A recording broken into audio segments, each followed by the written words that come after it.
علمی، اصلاحی، دعوتی اور تحقیقی بیانات کے لیے مولانا ڈاکٹر سعید عاطف کے چینل کو سبسکرائب کریں۔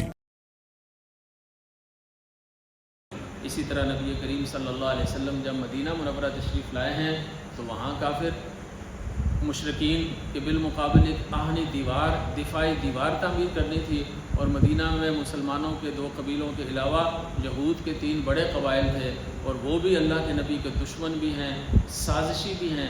اللہ کے نبی صلی اللہ علیہ وسلم نے ان کے ساتھ معاہدہ کر کے مشرکین کے خلاف ایک دیوار کھڑی کر دی۔ دونوں طرف کافر ہیں، لیکن پھر کفر کا فرق ہو گیا، اور اس میں 2 شاندار شکیں رکھی۔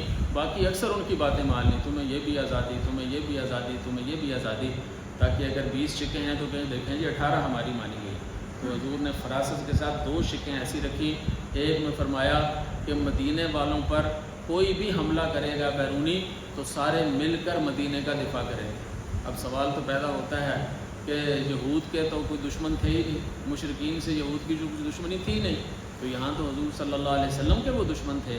آپ نے اس حکمت سے اسلام کے بجائے مدینہ کو آگے کر کے کہا کہ ہم اپنے وطن کے لیے، اس خطے کے لیے اکٹھے ہو کر لڑیں گے، اور ایک کافر کو دوسرے کافر کے خلاف اتحاد کی لائن میں کھڑا کر دیا۔ یہ ہے بصیرت محمدی صلی اللہ علیہ وسلم۔ اور دوسری اس میں ایک خاص شک رکھی کہ کوئی بھی ایسا جھگڑا ہوتا ہے جس کا کوئی فیصلہ نہ ہو سکے تو اس کی جو سپریم اتھارٹی ہوگی وہ محمد رسول اللہ ہوں گے۔ یہ 2 چیزیں رکھ کر پورے معاہدے کو اپنے حق میں کر لیا۔ یہ ہے وہ فراست نبوی صلی اللہ علیہ وسلم۔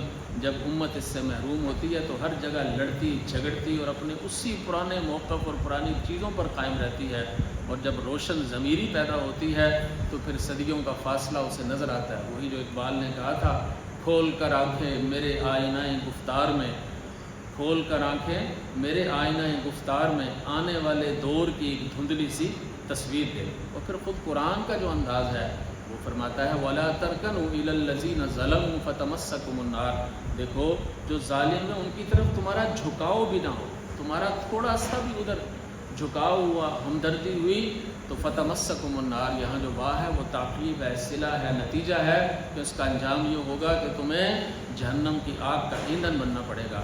تو یہاں بھی مذہب کی قید نہیں ہے۔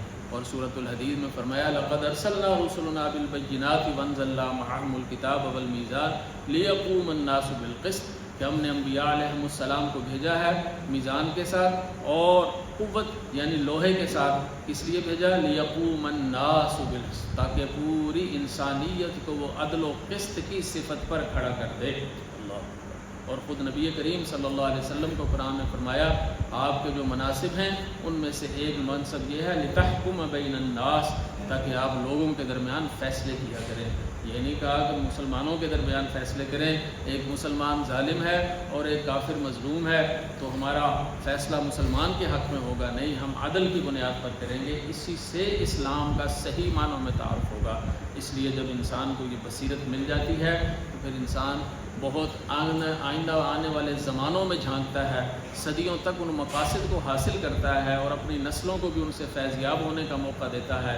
اور صلح حدیبیہ میں بھی نبی کریم صلی اللہ علیہ وسلم نے اپنے دشمنوں سے سمجھوتا کیا اور دعوت کا اتنا میدان کھلا کہ اللہ نے اسے فتح مبین قرار دیا۔ حالانکہ فتح مکہ اور بدر بہت بڑا واقعہ ہے، لیکن فتح مبین کس کو قرار دیا؟ کافروں سے اس سمجھوتے کو، مشرکین سے اس سمجھوتے کو، کیونکہ اس کے مقاصد بہت ہے۔ اس لیے جب اللہ تعالیٰ یہ حکمت اور بصیرت عطا فرما دیتا ہے تو پھر قیادت روشن ضمیر ہو کر سوچتی ہے۔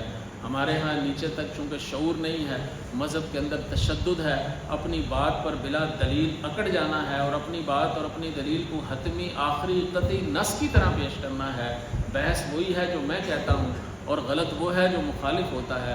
یہ نہیں ہے، بلکہ اپنی عقل اور دانش کو اللہ کی اس کتاب میزان پر پیش کرنا اور صدیوں کے مقاصد کو سامنے رکھنا۔ قرآن کے مقاصد، نبی کی فراست اور قوموں کے مزاج کو سامنے جب رکھتا ہے تو پھر وہ مقاصد حاصل ہوتے ہیں، جس سے اسلام کی سیاست میں بھی وسعت پیدا ہوتی ہے اور دعوت کے اندر بھی افراد ہی نہیں قوموں کی قومیں اسلام قبول کرتی ہے۔ اللہ تعالیٰ ہمیں یہ فہم و فراست عطا فرمائے۔ Please don't forget to like and share.